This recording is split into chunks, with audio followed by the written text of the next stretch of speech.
Hello, ladies and gentlemen. Reg M here, live on the go with your Olympic track and field updates. Look at this time here. Look how close that was. Should there be 2 gold medals? 9.79. 9.79. Curly stepped up. 9.81. Right? National records being run by Akini Sembini, but no medal. Lamont Jacobs, season's best. 9.85. No medal. Tobago, national record for him too. No medal. Kenneth Bednarik, 9.88. Oblique Seville. Crash. End up with 9.91, which is still, all the times are fast. I remember back in the day, 9.91 was considered superhuman fast. Anything less is not a goal, you know, but now 9.91 is in last place. Taking 9.79s to get gold. I mean, during Usain Bolt era, it was like you have to run 9.72 to be in the medal rounds, 9.69s to be in the medal rounds. Bolt was running 9.63s and 9.65s. So that's how hot the track and field is these days, especially in the sprinting game. The marquee event. So boy, I tell you, this was something else. But one thing though, that introduction, even though it was exciting, went on a little bit too long. Is it just me? I mean, I like the flair, you know, the flair and the glare and the glitter and the glam and the extravaganza. But there was a time to wrap it up, I think. Because, you know, them guys was ready to go, man. They were ready to go. Their engines was revving up. And, you know, maybe the nerves and everything was like, you know, they had to try and hold it together to keep their focus. But then once they got out there, this is the results. You know, no one has ended up getting the gold, and he's the Olympic champ. Kishian Thompson, first time in the international field like this, in a major event, first time. And remember now, this man just got going late in the season. He didn't run a lot of races like no one has and was well seasoned and everything. He was just putting it together at the Olympics. Of course, he put it together at the Jamaica Trials first with that fast world leading time. And he still has the fastest time in the world. He's not the Olympic champ, but he's he's a runner-up Olympic champ. Silver medalist, first time in. How many people you know go to the Olympics, which only happen once every 4 years, and get gold? You tell me, fact check me. Not too many people. Not too many people go there for the first time and get gold or silver. They might make it to the final, but they don't guarantee a medal. But it just goes to show you, man. It's, you know, a sports, everything got to be clicking. And you as an individual athlete in a sport like this, which is an individual sport, you got to be well prepared. Keep your composure, keep your focus. Composure meaning your form, your relaxation. That's all part of your training, you know.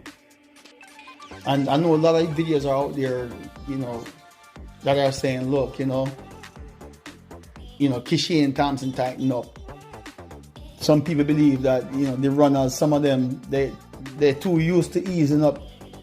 They practice easing up, you know, instead of running through the line. And then when they get into a tight race with top athletes like themselves, their body's not used to pushing through that last 20 meters. The body's only used to shutting it down about 80 and cruising in. And, you know, sometimes because when you're cruising like that, you run fast times.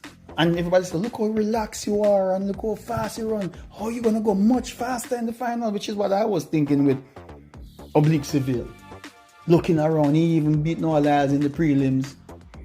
Kishian Thompson looking around, and I'm shutting it down from 50, and I'm thinking, oh my, this man is going to run a phenomenal time. I was predicting 9.69 for the win. You know, so it ended up with 9.79. Fast time. The first time anybody run 9.7 anything was Ben Johnson, but you know, of course, you see what happened with that 1988. Right? A lot of sprinters was like, oh, how can we run that kind of time? Let's just give it up. If you're a 10 flat running, you're like, man, I don't think it's unnatural to run like that.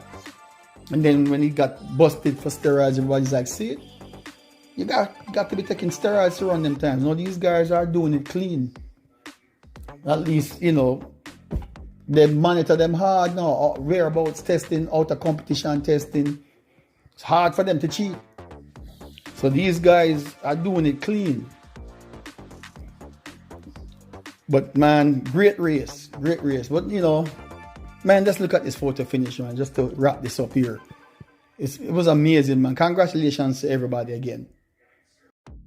Now look at this picture. Let me get this thing out the way. Look how close that is. Of course, then they're not going by the foot, but look at Kishian Thompson torso in lane 4.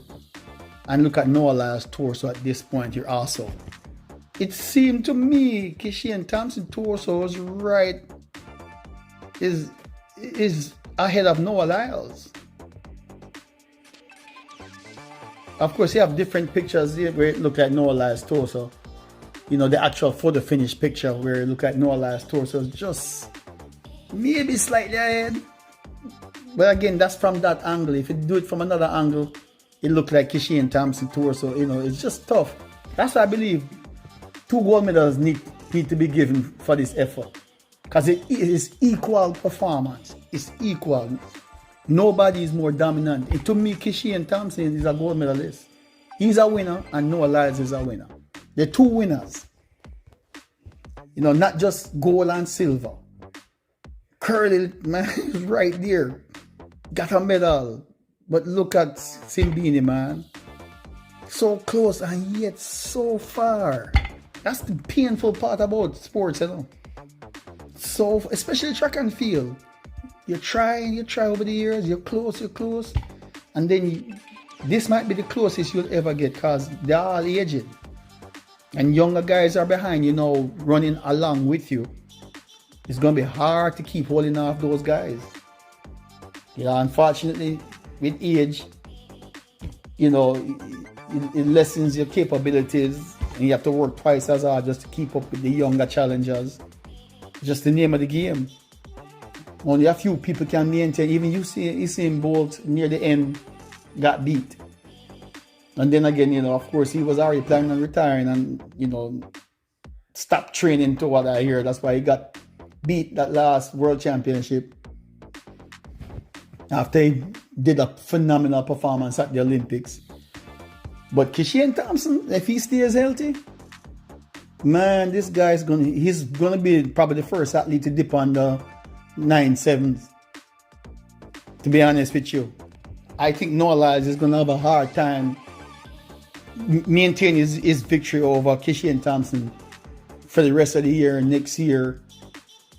But boy, that 4x1 is gonna be something else too. It's gonna be something else. But either way, good competition, man. That was some exciting. They're still talking about it till today. All of us talking about it today. What y'all think, ladies and gentlemen? 2 gold medals? I think 2 gold medals, but silver is still top notch. You get gold, silver, or bronze. You're the top 3 best in the world. Top 3 fastest man in the world. So, congratulations to all 8 finishers, though, because it's not easy to get to the finals. And once you get to the finals, you're the best of the best in the top 8 of the world. You can't take that away. You're Olympic finalists and the top 8 in the world. But of course, the prize is to the gold medal. You're Olympic champion. You got the credits now. Anywhere you go, you'll be Olympic champion. Until somebody take the crown away from you or there's a new Olympic champion is crowned. So that's that with that. But anyway, we're going to see what the 200 look like, because I know everybody's saying with that kind of speed, Noah Lyles is going to be doing something phenomenal, but don't rule up Bednarik. Even though he got that 988, that's still some speed, and I think Bednarik is looking very strong. And of course, the young guy, the Arian Knighton, he's only running the 200, so he's fresh. These guys are coming off of tired legs a little bit, but let's see. That's where your training prepares you to run the rounds. You know you're going to run 100, 200, You should be fit and conditioned. Your coach should have already had a good training plan and fitness plan and race ready plan to get you ready to deal with the rounds. So you see, you separate the the prepared from the unprepared. You know what I'm saying? And we're gonna see some more exciting running coming up. So, but anyway, congratulations to these guys, man. Exciting. That's what makes the sport so exciting. Nail biter.